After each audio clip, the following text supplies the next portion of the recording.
Welcome to the 19th video in my FPS character controller tutorial series playlist. In this video, we are going to be adding weapon hold animations to our character's third-person model animation tree using a blend tree. I'm going to show you some tips and tricks for the animation tree and just some useful features and just show you my practical experience implementing these weapon hold animations and having them work with the run and walk and crouch and whatnot animations. So the crouching and running and idle animations are one thing, and then I have separate animations for each of the weapon holds and then the weapon shoots, and I'm blending them together just for the arm bones basically for my character controller with the, so I can have like running and holding a weapon or jumping and holding a weapon, and I'm just blending together that same weapon hold animation along with the state machine I already have to control my character's movement and animations related to that.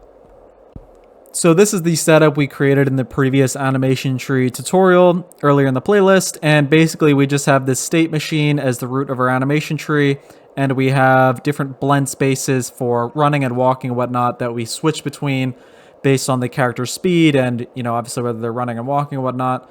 And then we have jump and jump crouch states. And now this is a pretty common problem probably. So I've created the state machine, and the state machine doesn't have tools for blending together animation. So if I have like the weapon hold animation, I can't blend it together within a state machine. You need a blend tree for that. But we've already made the state machine the root of our tree. But luckily what you can do is right click on the tree root, copy it, clear out the tree root, and then add a blend tree as the new tree root. And then you can actually just paste in your state machine, and then boom, it works as normal. So then you got your run blend space back and working, and you've been able to rearrange your animation tree. I didn't realize that you could do this at first, but yeah, you can copy the resources and rearrange them in your tree as you please. So that's a useful thing to know, because if we didn't do that, I would have to like recreate this whole node setup for the state machine. And now that we have this, we can go and create a blend tree for our animations. So, or not a blend tree, rather a blend 2 inside of the blend tree. So if we create a blend 2, then I'm going to go and create another state machine, and I'm going to call it weapon hold state machine. And in this state machine, we are going to be putting the states for the different weapons the character is currently holding. And now we can basically add onto our first state machine and create weapon hold states that are separate and work independently, whether they're running or walking or crouched and whatnot. And just a good thing to know, you can also do that in reverse. It's a little bit hidden, but like if you're like, okay, I made my state machine inside my blend tree, but I changed my mind actually with the state machine that I created here to be the root, then you can go in and click the state machine in your blend tree, go up here to this little 3 dots in the inspector extra resource options, then click copy resource, and then you can go into your animation tree and then go and paste that in, and then boom, now our state machine is back to being the root of the tree. So you can rearrange it like this. It's not immediately obvious to me at first, so you can do that, but it is very useful to know, because like, okay, I created my run and walk cycle and whatnot, but I decided later that I want these weapon hold animations on top of that. So that is a very useful thing to know, that you can go and grab these resources and rearrange them. Okay, so what are we going to do with this weapon hold state machine? So basically, I'm going to go in and then add a like SMG idle animation here, play it in the state machine to make it active.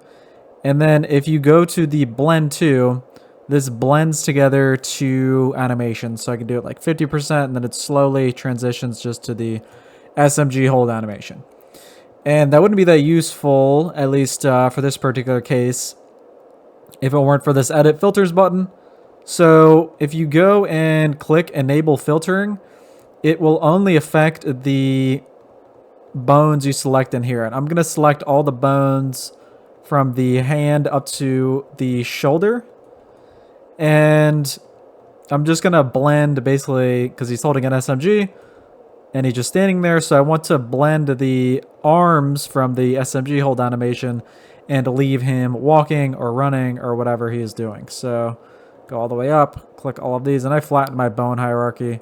Yours might not be as disorganized here, but for mine, flatten the bone hierarchy. Excellent, selected the toe. And then I'm gonna go and select also the upper arm R and L, and boom, now he is playing his SMG hold animation along with his walk animation. And that'll also work with like running and whatnot, so you can blend together multiple animations in that way. And slight problem, I actually couldn't, if anybody knows a way to do this, I don't really think there is. So like, he's standing in my SMG hold animation, and when he crouches, his arms are still like in the exact same position. They don't get blended together with, you know, because the body gets moved down. I don't think there's a way to move the arms down along with the body, or at least I couldn't figure it out. But for this purpose, I created crouch versions of all of the weapon idle animations on my character controller. So yeah, then I'll just play the SMG idle crouch when he's crouching and the stand one when he is standing. So that's basically just the gist of what we're going to do here. And I'm going to set up another state machine for all the weapon hold states. I have 5 different types of weapons he can hold, and I'll assign that on my weapon resource. And depending on which weapon he's holding, we'll switch to that state in the weapon hold state machine. Okay, so to actually use this weapon hold state machine, this might get a little bit confusing. I'm going to use multiple nested state machines within it. So it's going to be like a hierarchy here. So I'm going to create 5 state machines in my weapon hold state machine because there's 5 types of weapons. I have knife, I have bazooka, I have pistol, I have SMG, and I have grenade. And then in each of these, I'm going to have 2 state machines within them. So I'm going to create a state machine for standing, and I'm going to have a state machine for crouched. No, without a apostrophe, just crouched. And then within these, I will have the actual animation. So we are the knife one, so I'm going to add knife idle and then knife shoot. And then I'll link this up here. And so it goes to knife idle, and then it can go back between knife idle and knife shoot. And similarly for the crouched one, I'm going to do pretty much the same thing. I'm going to add knife idle crouched and knife shoot crouch. And I'm going to link them up in the same way. And basically, I'm just going to do that for every single weapon here. I'll probably like speed up the video for that part. But first, I'll do some more setup. So I'll do one, and then it's going to be the same thing for every single one. I just have to like manually go in and change the animation names or put the proper animation. So I have like the knife animation. I'm going to have to do the exact same process, but for the idle and shoot and idle crouch and crouch shoot animations for all the different weapons. Okay, so in the knife state machine here, I'm going to use the advanced condition in the animation tree. So I'm going to connect these up. So the green, if you just drag a green arrow, it auto advances to the standing. So it's just going to run the state machine, and it'll immediately be in the standing state. And then for the 2 arrows here, I'm going to do, so it's going to take 0.25 seconds to transition from the standing to the crouch state. And it's important that this matches up with, so like I have standing and crouched animations in my weapons here. And then I also have standing and crouch states in my blend spaces here. And I think, okay, so here I have everything 0.25 seconds. I'm going to go through and make sure I have all these at 0.25 seconds. So yeah, I've gone through and I've set the crossfade time of all my animations to 0.25 seconds just to keep it consistent. And the reason for that is like, you'll actually see a little bit later in the video because I have to redo this part of the state machine. You'll have trouble if the crossfade times don't match up. Like if it's blending to the crouch state in your walking animations, but it blends at a different speed to the crouch state in your weapon hold animations, the animation is going to get totally messed up. So it's important that the crossfade times get synced up. So that is just something to note. So I have 0.25 seconds on the crossfade time, which is the time it takes to blend between these two animations. 0.25 seconds there and 0.25 seconds on all of these. So that is important, or your animations will look totally messed up. That's just something to take note of if you're using this kind of blend to with the with like a weapon hold state. So I'm gonna go into my knife state machine here, and I'm gonna be using this advanced expression category. So obviously we want the knife state machine to transition from the standing and crouching state when the player's script is in the standing or crouching state. And you can do that by setting an advanced condition on these arrows between it. And you can do it either with a condition or an expression. And really neither of these were like completely immediately obvious when I first started working with this, like how you would use them. Condition, I still don't really see all that much of a use for. I like the expression one better. So like if we, and this is especially important because we have so many of these states, like we don't want to have to just be manually moving it in code every time. So we need some central way to decide. So each one of these is going to have a standing and crouching. So we need some central way to make them all transition from the standing or the crouching state, or have them all be able to see when the player is standing or crouching. So you can do that using expressions. You could also do it using conditions, but I'll show you the problem with that. So if we go and click the arrow, which is pointing from the standing to the crouching state of the knife, we can set the condition to is crouched. And now it's only going to move forward if this condition variable is set to true. And you can set that to true in the animation tree. So after you set a condition on something, it creates this property path. And then you can, just like any other property path, you can set this to true or false in code. So like you can use this AnimationTree.set parameters, and then you would just like I'm setting the blend position, or just like you set any other of these, you can set the is crouch condition to true or false, you know. And like, so my character controller has a crouched variable, so you would set that to crouched essentially. And I'm just showing an example here. I'm not actually going to use this because this doesn't really make sense in my opinion for this particular use case, and I haven't really found a use case for conditions unless you just have like a very simplistic animation tree where you don't really need a lot of complexity. But as you can see, this property is like localized to just the knife state machine. So like if we went into the grenade state machine and created an is crouch condition there, that would be separate from the knife state machine is crouched. And obviously for our character, whether they're crouched or not is like global. Like it's going to be the same for any of the weapon states. So I think this doesn't really make sense.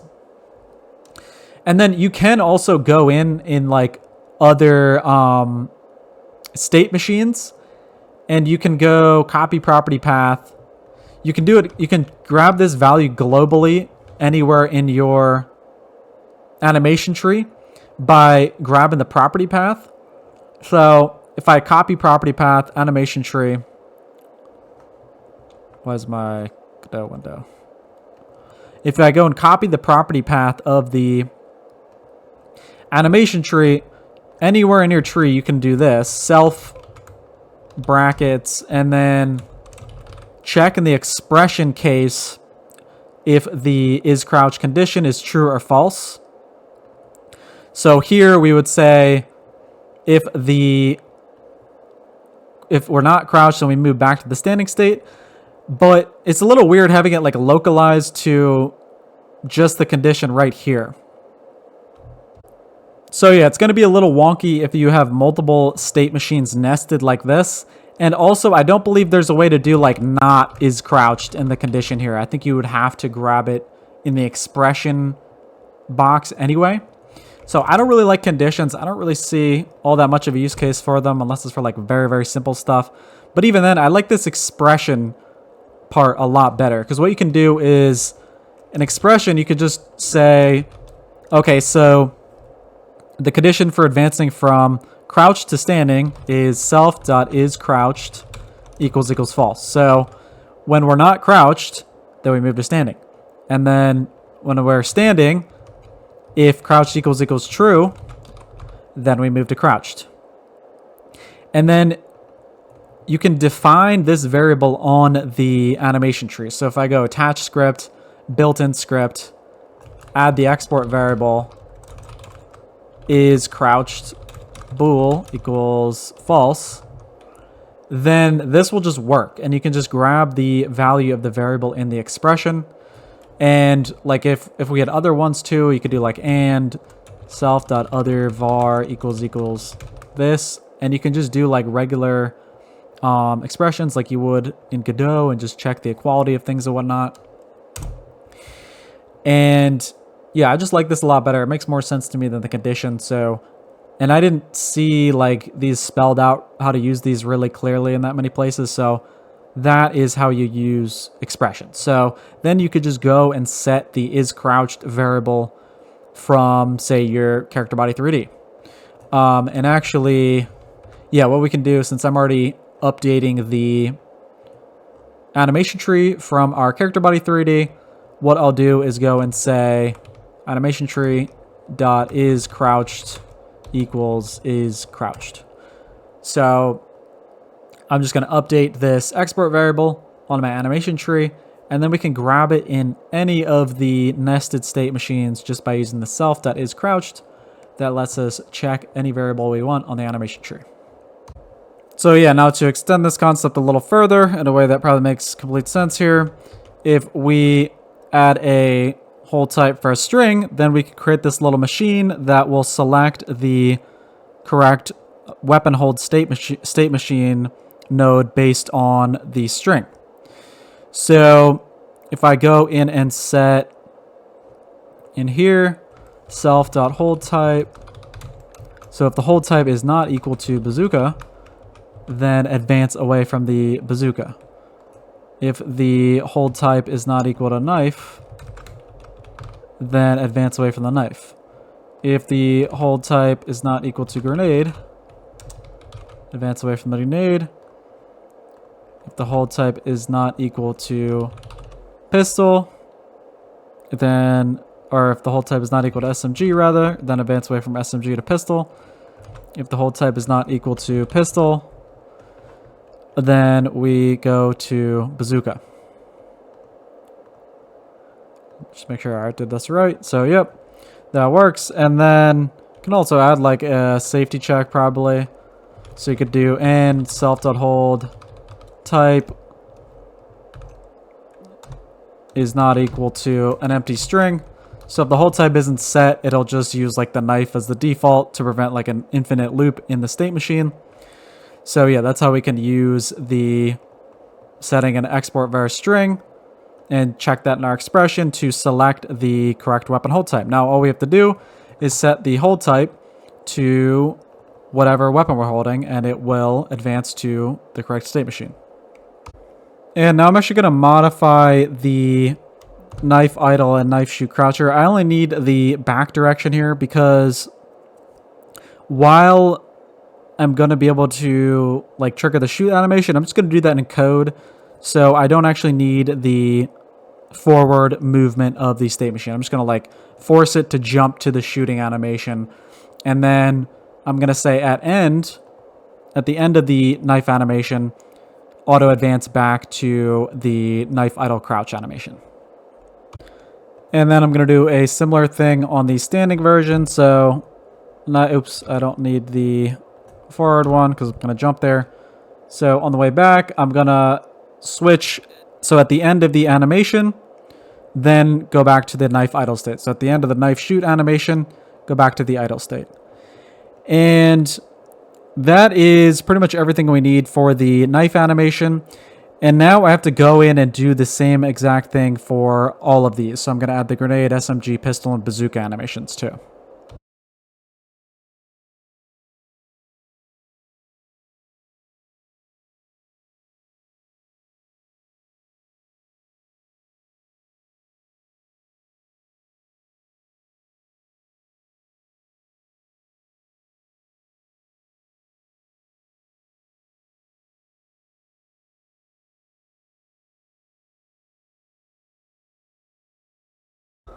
All right, so I've set up these nested state machines with the different weapon states. In each of them, I have a standing and crouch state, and then I have an idle and shoot state.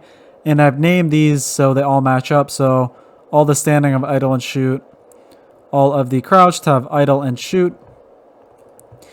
And yeah, they all have all the same names everywhere. So knife, standing, crouched, idle, shoot, idle, shoot. It's important that all the names match up so I can access them in code no matter what weapon state it is in, and then I'll just play the idle and shoot for whatever current state it's in. And one quick note here that you need to pay special attention to. So the crossfade times between my standing and crouched animations, I have mine at 0.25 seconds. And I have that as 0.25 seconds on all of the weapon animations. And I also have it on all of the movement animations. So all of these are 0.25 seconds. And it's important for this to be synced up or it's going to get pretty wonky. Because like if you're doing the standing animation of the weapon while doing the crouch animation of the movement, the model's going to get all stretched and it's going to look very bizarre. So that is an important note. Okay, so now with that, I'm going to add in some code in our weapon manager to control the state of the animation state machine, of the weapon hold animation state machine. So I'm going to add in a function called update weapon hold animations. And I'm going to call it in my process function in my weapon manager. And I'm also going to plop in the AnimationTree export variable in my weapon manager because I need that. Grab that.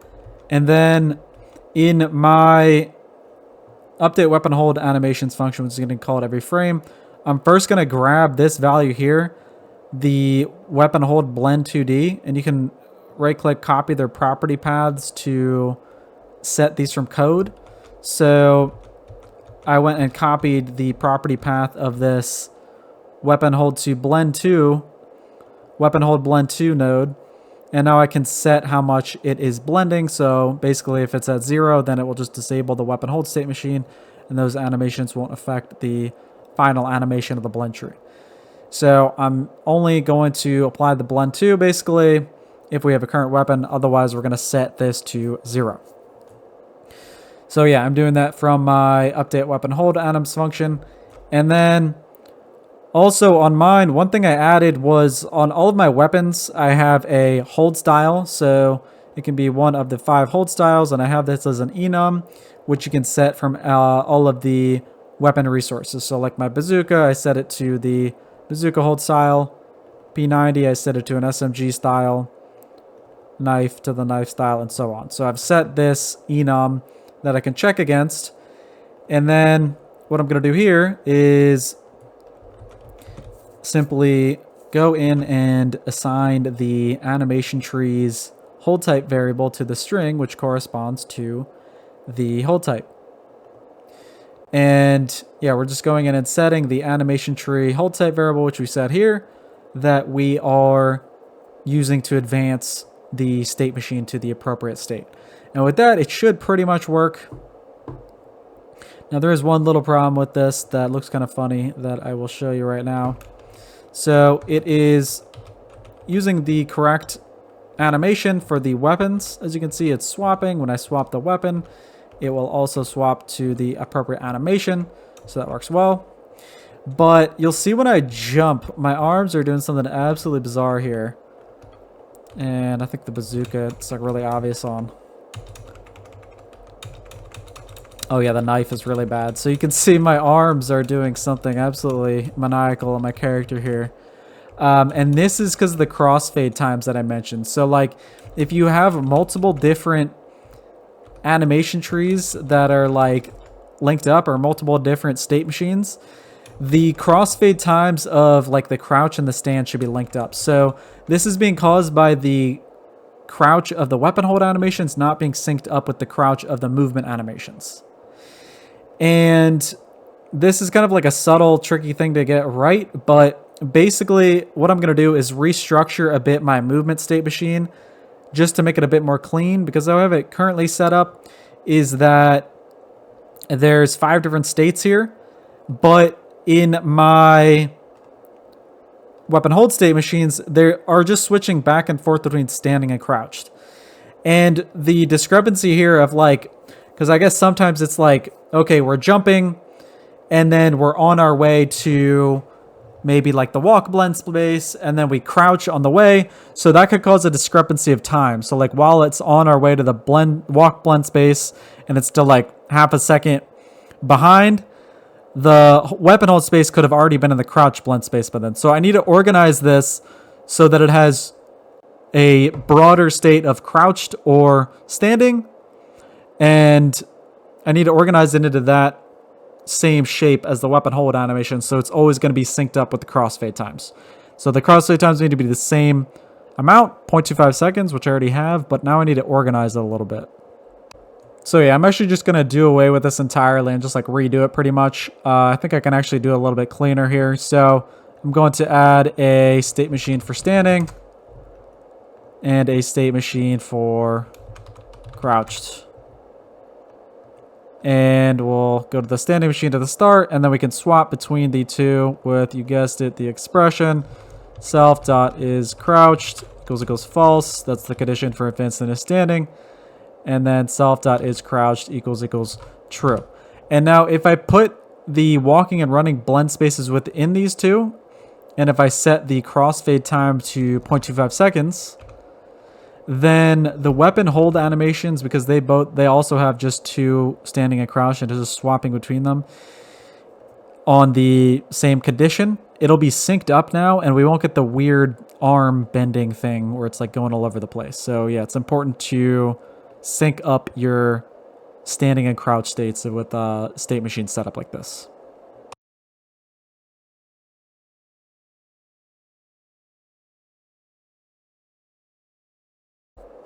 Alright, so I've just reorganized my state machine here, and then I'm actually going to add a few more variables just to simplify it a little bit. So I'm going to add a self.isSprinting, and I'm going to use that as advanced conditions between the walk and run blend space. So self.isSprinting is true is the condition to go to the run blend space, and self.isSprinting equals false to the walk blend space. And then similarly, I'm going to add another condition for the mid jump variable. So I'm going to do is in air equals true as the condition to go to the mid jump on both of these.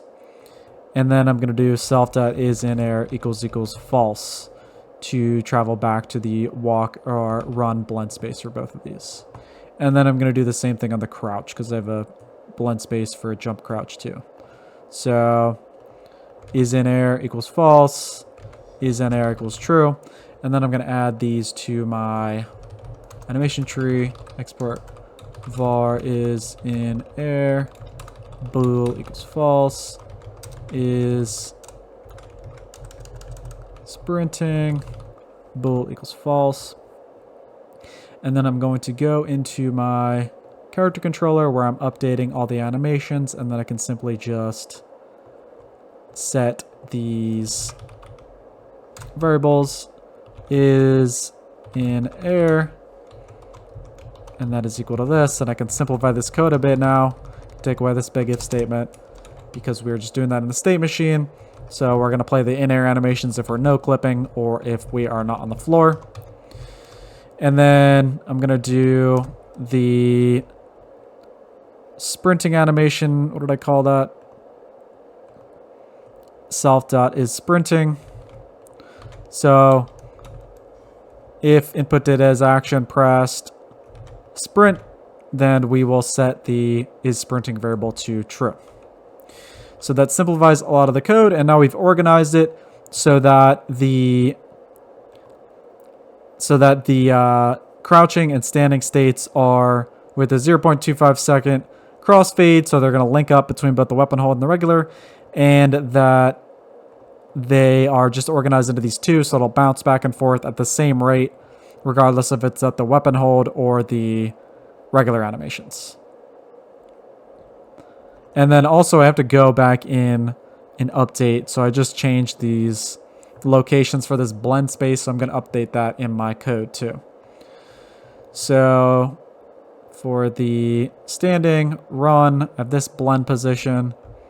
So when he's running, update the run blend space position. When he is walking, update the walk blend space position. And finally, when he is crouched, grab this one. And we are done.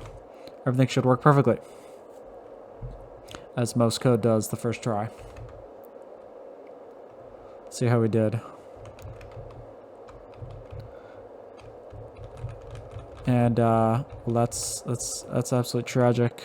The heck.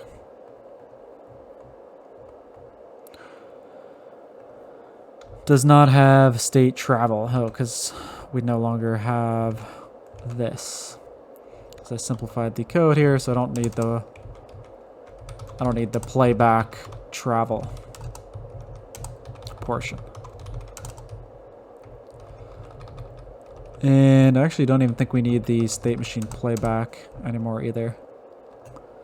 So boom, that should work.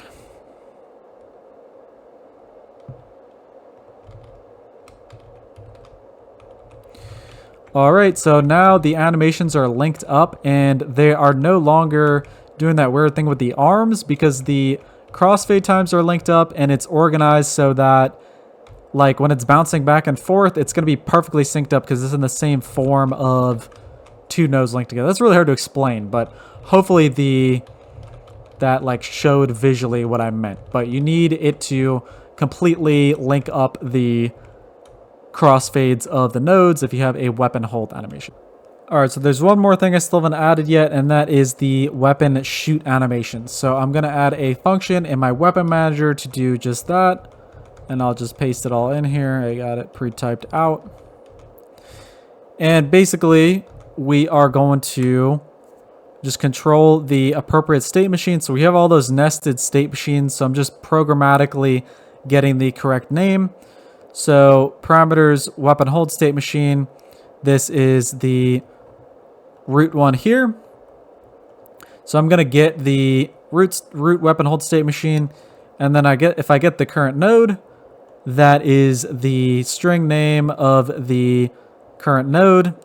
So that will allow us to check like what is the current weapon hold type that we've equipped. And then I'll get the current crouch state. So in all these I named it crouched or standing. So we'll get crouched or standing based on whether the player is crouched or not. And then I'll grab the current playback for whichever one is appropriate for the weapon. So like we've got the knife equipped. We go into weapon state machine, knife, and then the stand state, which is standing.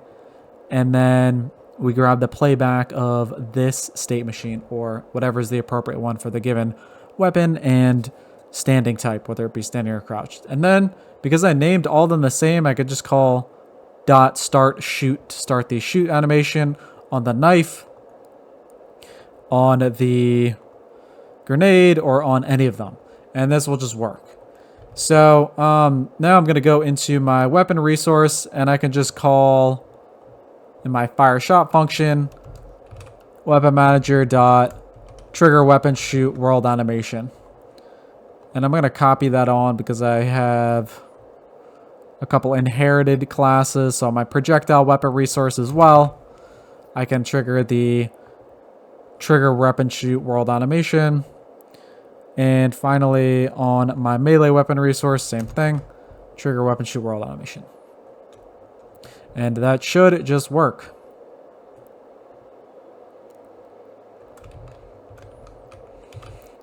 So boom, we have the correct guns displaying, and then the shoot animations are now working as well. You can see the player character's 3D model is playing the shoot animations as we are shooting on our view model as well. So pretty cool. And that is everything for the setting up the weapon hold animations in the AnimationTree tutorial. Thanks so much for watching. Yeah, so I really appreciate all of the support on all of the tutorials so far. I hope you guys have been learning a lot. In all honesty, I'm probably not going to do another FPS tutorial for a good bit. I am planning on doing some other videos. I want to do I've been working on this renderer and I really want to start on like a game. So I'm probably going to do my next couple videos working on a game or working on this render and just kind of showing my progress and kind of doing more like Sebastian log style of videos where I create some cool project and then kind of discuss it and then organize it into this like educational piece where I can do like a really cool and interesting video. Because yeah, I've just been really wanted to switch up the pace from tutorials a bit and see if I can branch out into other stuff too. So thank you so much for all the support on this tutorial and all my other tutorials so far, and I hope you'll stay tuned for everything else I get up to on this channel. And yeah, thanks for watching. Rate, comment, subscribe, and have a great day.